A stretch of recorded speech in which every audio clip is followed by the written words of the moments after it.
Hi, welcome to Subhanjik award. మనకు ప్రతి ఒక్క కాంపిటేటివ్ ఎగ్జామ్లో కంపల్సరీ యుద్ధాల మీద అయితే క్వశ్చన్స్ అయితే పడుతున్నాయమ్మా. ఓకే, అయితే ఇక్కడ మనం ఈరోజు టాపిక్లో వచ్చేసి చందేరి యుద్ధం గురించి తెలుసుకుందాం.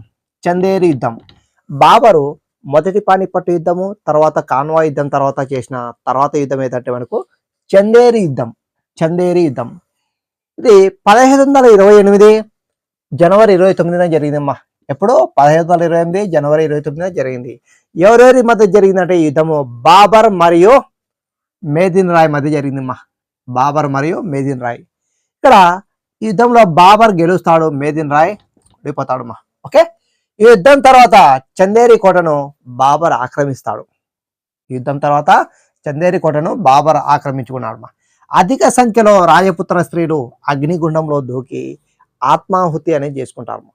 ఈ ఆత్మాహుతిని ఏమంటామంటే జౌహార్ అంటారు. ఓకే, చాలాసార్లు అడుగుతున్నాడమ్మా.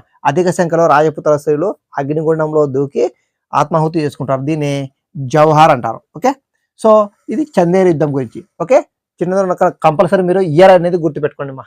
ఇయర్స్ మనకు కంపల్సరీ అడుగుతున్నాడు కాబట్టి చూసుకోండి. Okay, thank you, all the best.